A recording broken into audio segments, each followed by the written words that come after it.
가인은 아벨을 이처럼 무도하게 살해하게 된 것일까요? 두 가지 이유를 생각해 볼 수 있습니다. 첫째는 자신의 잘못으로 인해 발생한 불행의 원인을 동생에게 돌리고자 했기 때문입니다. 앞서 말했듯이 가인은 하나님께 분을 낼 이유가 전혀 없었습니다. 동생에게도 미움을 가질 만한 아무런 명분이 없었습니다. 정상적인 사고를 가졌다면 오히려 자기 자신에게 화를 냈어야 했습니다.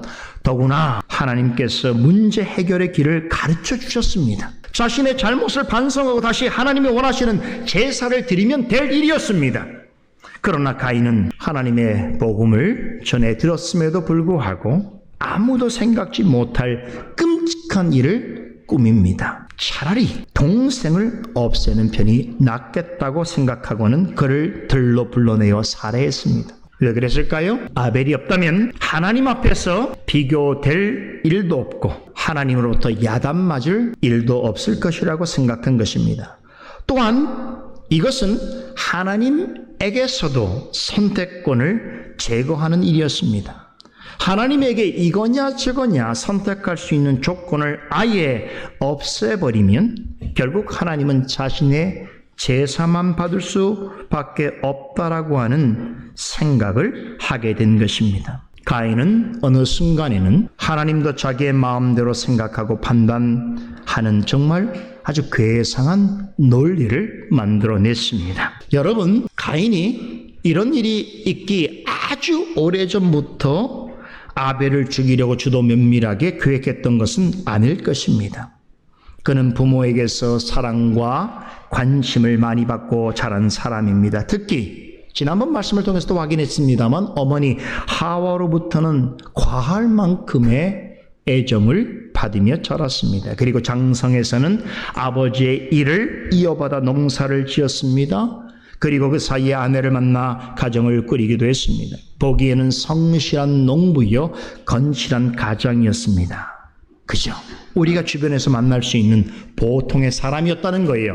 그러나 한 가지 일에서 있어서만큼은 심각할 정도로 성격 장애적인 특성이 그에게 나타납니다. 이게 중요해요. 다른 모든 일에 있어서는 정상인 같은데 영적인 일과 관련해서는 제가 보기에는 사이코패스적인 특성이 그에게 나타납니다. 타인에 대한 감정, 고통에 공감하지 못합니다. 이게 사이코패스예요. 어떤 영역에 있어서? 영적인 영역에 있어서는. 가인은 그런 거로 영적인 관점에서 볼 때는 영적 사이코패스적인 기질을 다분히 갖고 있습니다. 가인은 아벨처럼 하나님께 나름 최선을 다해서 제사를 드리고 제물을 바쳤습니다. 그런데 단번에 거부되고 자신의 노력이 인정받지 못하고 도리어 하나님께 책망을 듣게 되자 처음에는 하나님에 대하여 적개심을 품었습니다. 그런데 시간이 조금 흐르자 불타오르는 그의 분노는 눈에 보이지 않는 하나님에게서 보이는 사람에게로 옮겨갑니다. 하나님께서 기뻐 받으시는 제물을 바친 동생 아벨에 대한 강렬한 시기심과 원망하는 마음을 가지게 되었습니다. 아벨이 가인에게 잘못한 것은 하나도 없습니다. 아벨은 하나님이 가인의 제물을 받지 않았다고 해서 형을 조롱하거나 모욕하지 않았습니다.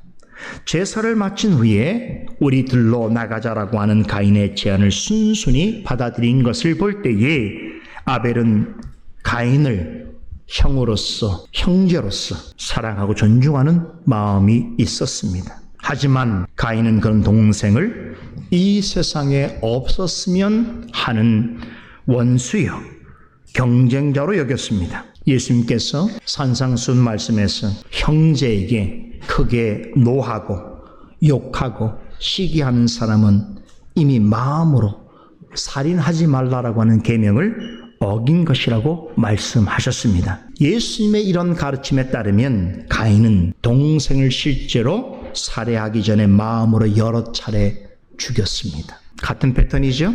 아담과 하와가 선악과라고 하는 열매를 먹는 행위 전에 이미 마음으로 하나님께 범죄한 것 같은 패턴이 가인에게 그대로 나타나고 있습니다. 가인은 하나님께서 유독 자기의 죄물만 받지 아니했다는 일을 생각하면 할수록 마음속에 화를 참아낼 수 없었습니다. 그런데 옆을 보니 자신과는 너무나 다르게 평온하고 심지어는 행복해 보이는 동생이 너무나 미워 보였던 것입니다. 결국 나의 불행의 원인은 저놈 때문이야. 저놈만 없어지면, 저놈만 제거하면 다시 나는 정상적인 생활로 돌아갈 수 있어. 나에게 또 다른 기회가 주어질 거야 라고 생각한 것입니다. 이렇게 동생을 향한 분노와 미움의 감정이 딴에 도달했을 때에 가인은 동생을 들로 불러내어 마침내 쳐 죽였습니다. 우리말 성경에 가인이 그 아우 아벨을 쳐 죽이니라 라고 번역되어 있죠. 그런데 원문에 보면 가인이 아벨을 향해 일어서서 그를 쳐 죽였다라고 기록되어 있습니다. 여기에 보면 우리말 성경에 번역되어지지 않은 일어나다라고 하는 이 단어에 해당되는 히브리어가 쿰이라고 하는 말인데요. 그런데 이 말의 명사형 킴은 공교롭게도 원수 또는 마귀를 뜻합니다. 이 점을 염두에서 본다면 가인이 동생을 죽이려고 일어섰다라고 하는 말은 단지 그러한 행동을 묘사한 것이 아니라는 걸 알 수 있습니다. 아벨을 들로 불러내기 전부터 그를 죽이겠다라고 하는 끔찍한 계획이 실현되도록 사탄이 그의 마음속에 죄된 욕망을 부추기고 충동질을 했다는 뜻입니다. 이처럼 가인이 아벨을 살해한 일은 하나님의 영원한 원수요 또한 살인자인 마귀의 지지와 비호 속에 일어나게 되었던 것입니다. 영적인 관점에서 볼 때 가인이 아벨을 살해한 사건은 근원적으로 사탄과 직접 관련되어 있습니다.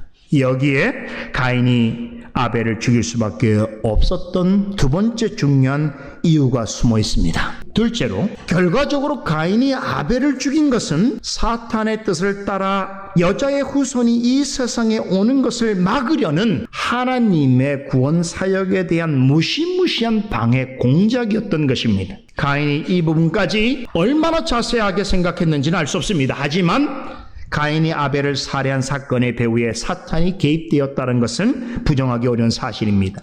가인이 아벨을 죽인 것은 평범한 살인사건이 아닙니다. 사탄은 이 사건을 통해서 하나님께서 창세기 3장 15절에 약속하신 여자의 후손이 메시아로서 오는 그 통로를 차단하고자 가인의 불타오르는 분노심에 기름을 끼얹어 아벨을 살해하게 만들었던 것입니다. 여러분, 창세기 3장 15절 말씀이 누구에게 전해진 것이지요? 뱀에게 직접 하신 말씀입니다. 사탄은 하나님이 보내시겠다고 약속하신 여자의 후손에 대해서 누구보다 민감하게 생각하고 반응했습니다.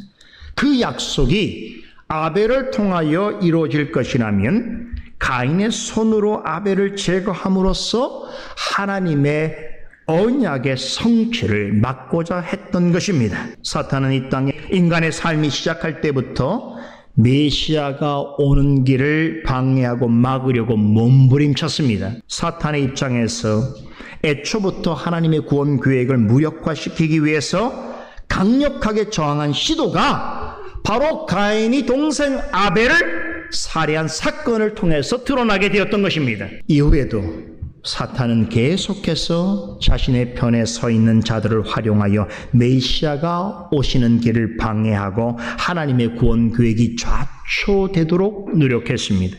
이 일은 이 땅에 예수님께서 오실 때까지 계속되었습니다. 그러나 예수님께서 이 땅에 오셔서 하나님의 구원 계획을 완성하심으로써 사탄의 모든 의도는 물거품이 되고 말았습니다. 여러분, 한 가지 놀라운 사실을 말씀드릴까요? 가인의 손에 의해 무참히 죽임을 당한 아벨은 예수 그리스도와 닮은 점이 많습니다. 아벨에게 일어난 일들은 예수님에게 일어난 일들의 모형이 됩니다. 몇 가지만 말씀드리면 아벨은 목자였습니다.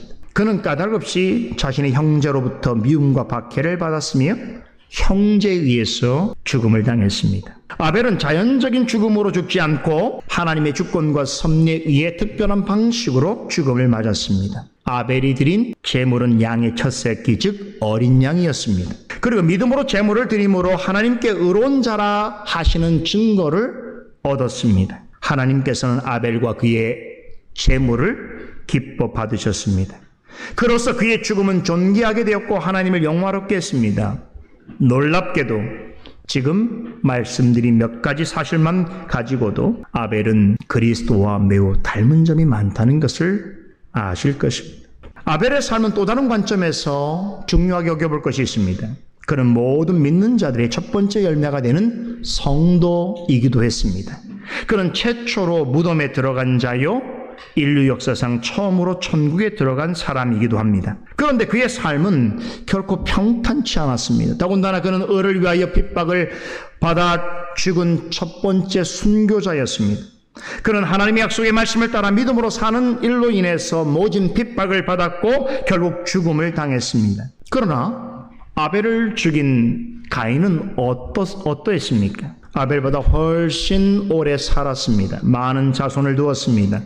그의 자손들 중에는 인류의 기술 문명의 역사를 이룬 fathers들, 아버지들이 있었습니다. 그렇다면 여러분, 누가 더 행복한 삶이었을까요? 이 땅에서 믿음으로 살다가 박해를 받고 비참한 죽음을 당한 아벨이 더 행복한 사람일까요? 아니면 살인을 저지른 후에도 장수하고 많은 자손을 두고 대대로 업적을 남긴 가인이 더 행복한 사람일까요? 세상적인 관점에서는 가인이 더 행복한 사람입니다. 그렇겠지요. 하지만 하나님의 평가는 다르십니다. 살인자 가인에 비해서 너무나 빨리 생을 마감했고 그런 거로 세상에서 많은 일을 이루지 못했지만 아벨은 이 땅에서 믿음으로 사는 날 동안 하나님께서 늘 그와 함께 하셨고 하나님 안에서 존귀하고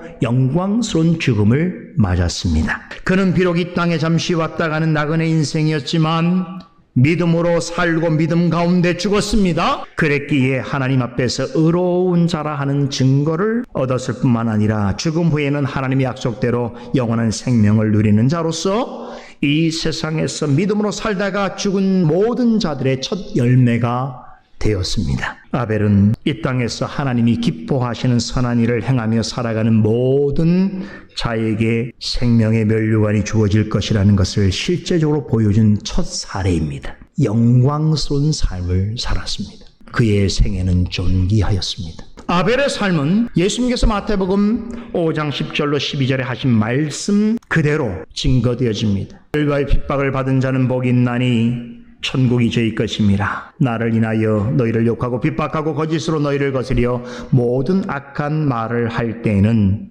너희에게 복이 있나니 기뻐하고 즐거워하라.